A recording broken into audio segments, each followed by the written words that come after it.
Students, आज से हम डायबिटीज़ मेलाइटिस स्टार्ट कर रहे हैं। That is a very interesting topic of medicine. ठीक है, इसको हम डायबिटिसन से कवर अप करेंगे और इसके सारे main headings, diagrams and tables इस पर अपना मेन फोकस रखेंगे। ठीक है, डायबिटीज़ मेलाइटिस का सिर्फ बेसिक कॉन्सेप्ट आपने याद रखना है कि व्हाट इज़ इंसुलिन। इंसुलिन वही है जो आपके पास जब ब्लड जो रिलीज़ होती है, जब आपके पास ब्लड ग्लूकोज लेवल बढ़ता है तो इंसुलिन रिलीज होती है ताकि उसको आपके मसल्स में और एडिपोज टिश्यूज़ वगैरह में एब्जॉर्ब किया जा सके। अच्छा, इंसुलिन का स्ट्रक्चर कुछ यहाँ पे बेसिक से बताया हुआ है कि इंसुलिन जो होती है वो पैंक्रियाटिक सेल्स होते हैं, specifically beta cells. Pancreatic cells बहुत तरह के होते हैं ना, अल्फ़ा, बीटा, डेल्टा और ये मतलब गैमा सेल्स, ये सारे पैंक्रियाटिक सेल्स होते हैं। जिनमें जो अल्फ़ा सेल्स होते हैं ग्लूकागॉन रिलीज़ करता है, जो बीटा सेल्स होते हैं वो आपके पास इंसुलिन रिलीज़ करता है। ठीक है, और जो डेल्टा सेल्स होते हैं वो सोमैटोस्टैटिन वगैरह रिलीज करता है। और ठीक है, तो सोमैटोस्टैटिन क्या था? सोमैटोस्टैटिन जो ग्रोथ हार्मोन इनहिबिटर है। ठीक है, अच्छा फिलहाल हम फोकस करें अपना इंसुलिन पे। इंसुलिन में आपने सिर्फ ये बात याद रखनी है कि इंसुलिन जो होते हैं उसमें ए, बी और सी चेन्स होती हैं। ठीक है, ए और बी जो चेन होती है ये एक दूसरे के साथ जुड़ी हुई होती है। ए बी चेन के दरमियान जो होते हैं दो बॉन्ड्स होते हैं, डाइसल्फाइड बॉन्ड्स। ये अक्सर एमसीक्यू में आता है। ठीक है, पहली ये चीज़। दूसरी ये चीज़ कि इसके साथ जो होता है ना एक एक्स्ट्रा चेन भी होती है, इसको बोलते हैं हम सी चेन। ठीक है, वो एक्स्ट्रा सी लगी हुई थी, पहले वो साथ ही होती है, बाद में पेप्टाइडेज एंजाइम एक पे ऐड करता है तो इनसे अलग कर देते हैं। सी पेप्टाइड का जो प्रॉपर फंक्शन होता है हम आगे भी पढ़ेंगे, पर आपको मैं सिर्फ बेसिक सा कॉन्सेप्ट दे दूं कि सी पेप्टाइड चेन जो होती है वो सिर्फ ह्यूमन इंसुलिन में मौजूद होती है। ठीक है, तो अगर किसी के बॉडी में फॉर एग्जाम्पल कोई सा पेशेंट है जो डायबिटिक है और वो बाहर से इंसुलिन भी ले रहा है, तो आप ये जानना चाह रहे हैं कि इसकी अपनी इंसुलिन कितनी बन रही है, यानी कि एंडोजीनियसली इंसुलिन कितनी बन रही है, तो आप क्या करेंगे?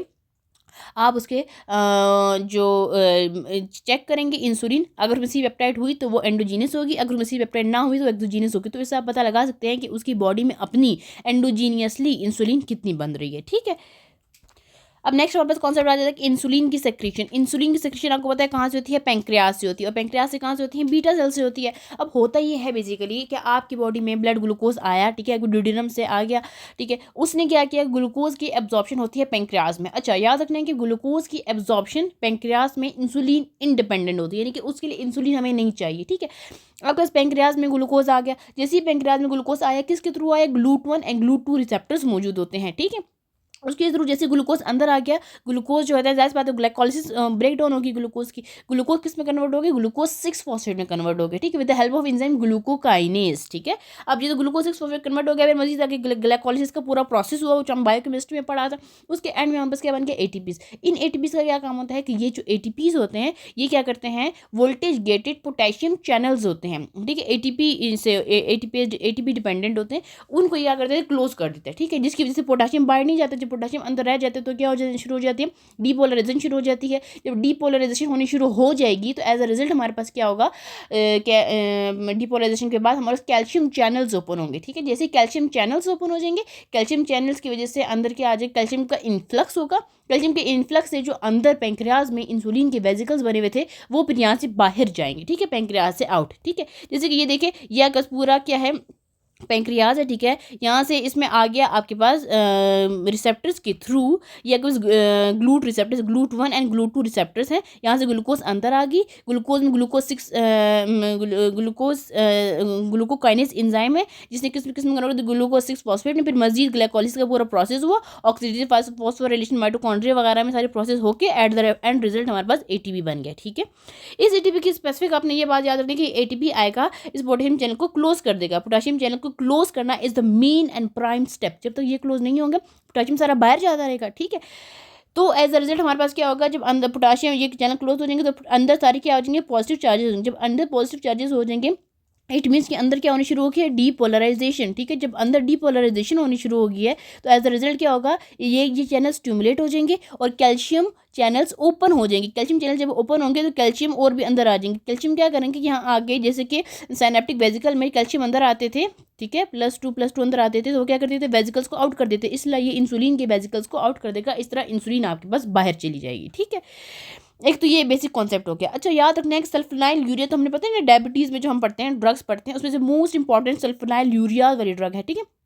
ये क्या करती हैं, ये यहाँ पे एक्ट करती है आके पोटेशियम चैनल को क्लोज करती हैं। जब पोटेशियम चैनल क्लोज होगा तो डीपोलराइजेशन होगी, कैल्शियम चैनल आएंगे और इंसुलिन रिलीज होगी। तो इस तरीके से इंसुलिन रिलीज करवाती है। सल्फोनाइल यूरिया मोस्टली जो होता है हम देते हैं, ठीक है, इस तरह डायबिटीज़ में इस मैकेनिज्म ऑफ एक्शन से देते हैं।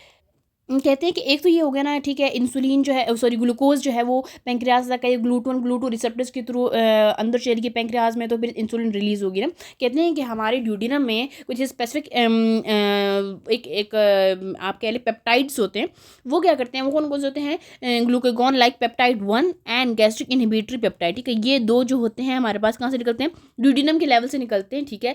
और ये ड्यूडिनम और अपर ड्यूडिनम से, ठीक है, या याद रखने की ड्यूडिनम और अपर ड्यूडिनम से निकलते हैं, ठीक है। तो ये क्या करते हैं, ये बेसिकली क्या करते हैं, ये जाके ये एक किस्म के एक सेंसर्स होते हैं, ठीक है, जो जाके स्टिमुलेट करते हैं इंसुलिन के रिलीज़ को। यानी कि फूड ड्यूडिनम में आया है, अभी तक ड्यूडिनम से पोर्टल सर्कुलेशन की तरफ इधर उधर नहीं गया है, ठीक है। तो ये स्टिमुलेट कर देते हैं क्या पैंक्रियाज को कि वो इंसुलिन रिलीज़ करे। इस प्रोसेस को कहते हैं इंक्रेटिन इफेक्ट। और इन हार्मोन्स को, यानी कि glucagon like peptide 1 and gastric inhibitory peptide, इसको हम कहते हैं इंक्रेटिन हार्मोन्स, ठीक है। तो इस इनक्रेटिन हार्मोन का बताने का मकसद ये था कि जब आपको डायबिटीज़ मेलाइटिस टाइप 2 होता है, मैं आपको डिफरेंस बताऊंगी टाइप 1 में क्या होता है और टाइप 2 में क्या होता है, ठीक है। तो जो टाइप 2 होता है उसमें ये जो इंक्रेटिन इफेक्ट होता है ना, ये डिमिनिश हो जाता है, ये कम हो जाता है, ठीक है। तो दैट्स बात है, फिर इंसुलिन नहीं निकलती है और ये सारे प्रोसेस होते हैं। अच्छा, कहते हैं कि हमारे पास जो पेंक्रियाज होता है ना, इस लास्ट पैराग्राफ में सिर्फ ये कह रहे हैं कि हमारे पास जो पेंक्रियाज होता है, पेंक्रियाज में आपके पास प्री फॉर्म्ड इंसुलिन पड़ी हुई होती है। आपने खाना खाया, ठीक है, वो इंसुलिन फ़ौरन मतलब रिलीज़ होगी और वो आपके बॉडी में चलेगी और एक बार मतलब ब्लड ग्लूकोज लेवल को एकदम नॉर्मल पे ले आई ना, ठीक है। जैसे यहाँ पे इसको बोलते हैं फर्स्ट फेज, यानी कि फर्स्ट 15 मिनट्स में आपने खाना खाया, ब्लड ग्लूकोज लेवल आपका रेज हुआ और ये फौरन से रेज हो गई, इंसुलिन रिलीज होगी और ब्लड ग्लूकोज लेवल वापस से कम हो गया, ठीक है। एक होता है सेकंड फेज। सेकंड फेज में आपके पास बनती है डी नोवो इंसुलिन, ठीक है। De novo means new insulin बनती है, ठीक है। अगर मतलब लेस 2 to 3 आवर्स के बाद आपकी ये फिर से इंसुलिन बढ़ती है और आपके प्रॉपर मतलब ब्लड ग्लूकोज लेवल को नॉर्मल पे ले आती है, ठीक है। अच्छा, याद रखना, इसीलिए जो हम जो रैंडम शुगर भी करते हैं तो हम 4 आवर्स के गैप से करते हैं, ठीक है, क्योंकि हमें पता है उस टाइम तो इंसुलिन होती है तो सही से रीडिंग नहीं देगा, तो हमने उस टाइम इसलिए इसका लेट कर दिया, ठीक है।